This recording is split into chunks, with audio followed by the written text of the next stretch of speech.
नमस्कार. आज आपण बिना पाकाची महिनाभर टिकणारी, मऊसूत आणि खुसखुशीत राहणारी तिळगुळ वडी कशी करायची ते बघतोय. ही वडी करताना गुळ कोणता वापरायचा, त्याचं प्रमाण कसं घ्यायचं ते सांगितलंय. म्हणजे मग वडी अजिबात बिघडणार नाही, कडक किंवा चिवटही होणार नाही, अशीच मऊसूत आणि खुसखुशीत होईल. खूप सोपी पद्धत आहे, पाक वगैरे करायची गरज नाही. पहिल्यांदाच वडी करणार असाल तरी सुद्धा परफेक्ट होईल. चला बघूया कशी करायची. तर आता सगळ्यात आधी साहित्याचं प्रमाण बघूया. तर त्यासाठी एक वाटी किंवा कप सेट करायचा आणि त्यानेच सगळे जिन्नस मोजून घ्यायचे. तर इथं मी एक वाटीभर तीळ घेतलं. वजनामध्ये 100 ग्राम तीळ आहेत. त्याच वाटीने अर्धी वाटी शेंगदाणे, वजनामध्ये 50 ग्राम शेंगदाणे आहेत. म्हणजे जेवढे तुम्ही तीळ घेणार असाल त्याच्याबरोबर अर्धे शेंगदाणे घ्यायचे. आणि इथं मी भाजलेले शेंगदाणे घेतलेत. तुमच्याकडे जर कच्चे न भाजलेले शेंगदाणे असतील तर तेही चालतील.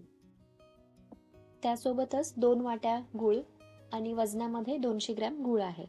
आता जितके तीळ आणि शेंगदाणे आहेत त्यापेक्षा 50 ग्रॅम गूळ जास्त घ्यायचा. तो जास्त का घ्यायचा ते पुढे व्हिडिओमध्ये आपण बघू. त्यासोबतच लागेल 2 चमचे साजूक तूप आणि जायफळ आणि वेलचीची पावडर, यातली कुठलीही एक घेतली तरीही चालेल. त्यासोबतच पाव वाटी सुकं खोबरं, एक 4 मोठे चमचे सुकं खोबरं आहे. आता हे घेणं पूर्णपणे ऑप्शनल आहे. तर आता आपण तीळ भाजून घेऊ. त्यासाठी एक पॅन अगदी कमी गॅसवरती गरम करत ठेवलाय. मंद गॅसवरतीच आपल्याला तीळ भाजून घ्यायचे. तीळ भाजताना नेहमी गॅस अगदी कमी असावा, म्हणजे मग तीळ छान खमंग खरपूस भाजले जातात. 3 ते 4 मिनिटांमध्ये तीळ व्यवस्थित भाजले जातात. त्याचा रंग हलकासा बदलतो. तीळ असे उडायला लागले आणि त्याचा एक खमंग वास यायला लागला की समजायचं तीळ भाजले म्हणून. आता हे तीळ भाजलेत, आपण हे बाजूला काढून घेऊ. आता हे भाजलेले तीळ असे एका ताटामध्ये पसरून ठेवायचे, म्हणजे ते लवकर थंड होतात. आणि थंड झाल्यानंतरच मग मिक्सरमधून वाटायचे. गरम असताना जर वाटले तर यातलं जे तेल आहे ते बाहेर पडतं आणि मग वडी थोडीशी चिवट होते, खुसखुशीत होत नाही. आता हे थंड झालेत, आपण मिक्सरमधून वाटून घेऊ. मिक्सरमधून वाटताना सुद्धा मिक्सर अगदी चालू बंद करतच वाटायचे, म्हणजे मग यामधले थोडेसे असे अख्खे तीळ असायला हवेत, म्हणजे मग वडी छान खुसखुशीत होते. खूप असं तेल सुटेपर्यंत याला वाटायचं नाही, म्हणजे असं थोडंसं जाडसरच हे ठेवायचं. आता हे तिळाचं कूट एका भांड्यामध्ये काढून घ्यायचं आणि त्याच मिक्सरच्या भांड्यामध्ये आता शेंगदाणे वाटून घेऊ. तर इथं मी आधीच भाजलेले शेंगदाणे घेतले होते, त्यामुळे मी असेच वाटून घेतेय. पण जर तुम्ही कच्चे न भाजलेले शेंगदाणे घेतले असतील तर तीळ भाजल्यानंतर त्याच पॅनमध्ये आधी शेंगदाणे भाजून घ्या आणि मग नंतर वाटून घ्या. आता हे शेंगदाण्याचं कूट सुद्धा खूप जास्त बारीक करायचं नाही, असंच जाडसर ठेवायचं, म्हणजे मिक्सर चालू बंद करतच हे वाटून घ्यायचं. आता हे वाटलेलं शेंगदाण्याचं कूट सुद्धा आपण त्याच तिळाच्या कूटामध्ये काढून घेऊ. आता हे जे आपण शेंगदाण्याचं आणि तिळाचं कूट करून घेतलंय त्यामध्येच जायफळ आणि वेलचीची पावडर घालायची. आत्ताच पावडर मिसळली की ती सगळीकडे व्यवस्थित मिसळली जाते. इथे तुम्ही फक्त वेलची किंवा फक्त जायफळाची पूड वापरली तरीही चालेल. त्यासोबतच सुकं खोबरंही घालायचं, किंवा हे सुकं खोबरं तुम्ही असंच घालण्यापेक्षा मिक्सरमध्ये तीळ आणि शेंगदाण्यासोबत वाटूनही घेऊ शकता.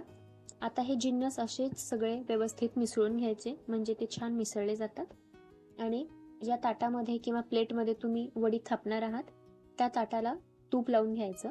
म्हणजे यापुढची जी प्रोसेस आहे ती थोडी फास्ट करायची आहे, त्यासाठी ही तयारी आधीच करून घ्यायची. त्यासोबतच एखाद्या सपाट तळाच्या वाटीलाही तूप लावून घ्यायचं, म्हणजे याच वाटीने आपल्याला वडी थापता येते, हाताला चटके बसत नाहीत.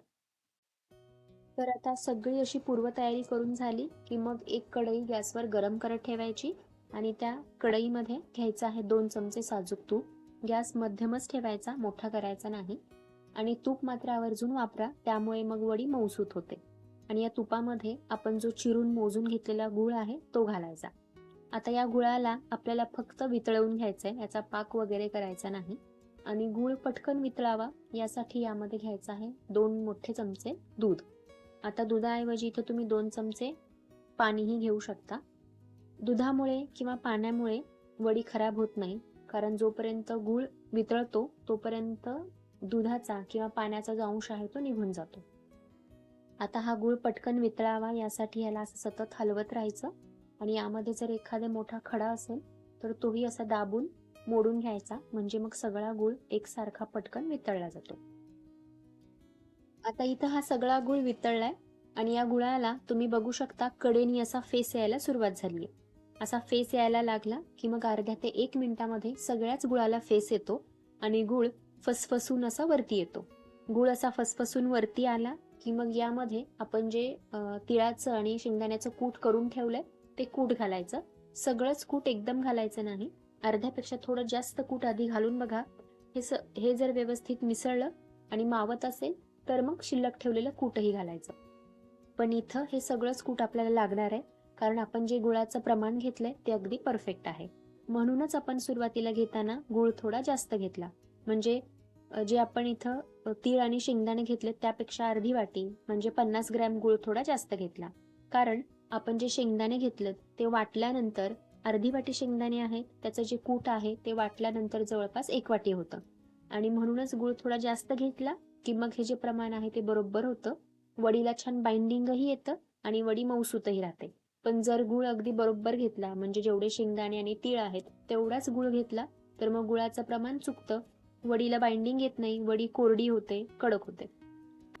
आता हे मिश्रण असं व्यवस्थित एकजीव झालं की लगेचच गॅस बंद करायचा आणि मिश्रण गरम असतानाच तूप लावलेल्या ताटामध्ये काढून घ्यायचं.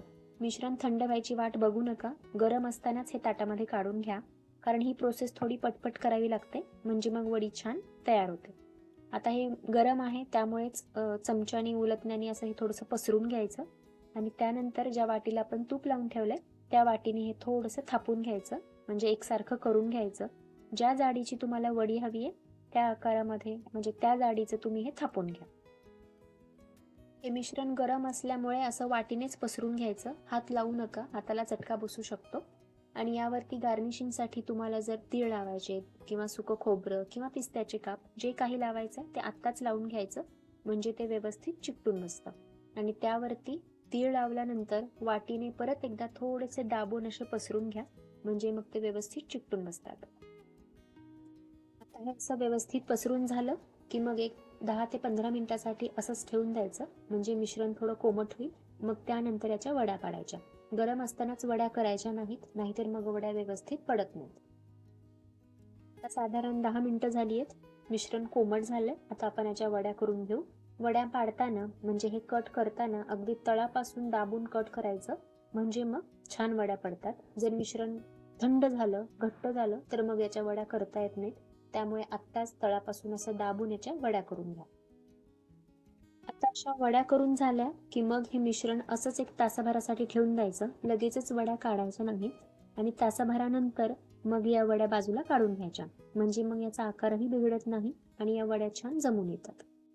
तर आता एक साधारण तासाभरानंतर या वड्या बाजूला काढून घ्यायच्या आणि हवाबंद डब्यामध्ये भरून ठेवल्या तर महिनाभर ह्या व्यवस्थित टिकतात, खराब होत नाहीत आणि अशाच मऊसूत आणि खुसखुशीतही राहतात. तर यातली एक वडी आता आपण तोडून बघू. तर वडी छान मऊसूत झाली आहे, मस्त खुसखुशीत झाली आहे, आकारही छान झालाय.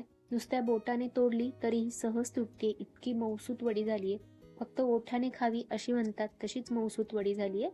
नक्की करून बघा. केल्यानंतर कळवा. चॅनलला लाईक, शेअर आणि सबस्क्राईबही करा. परत भेटूया अशा एका रेसिपी सोबत. तोपर्यंत धन्यवाद.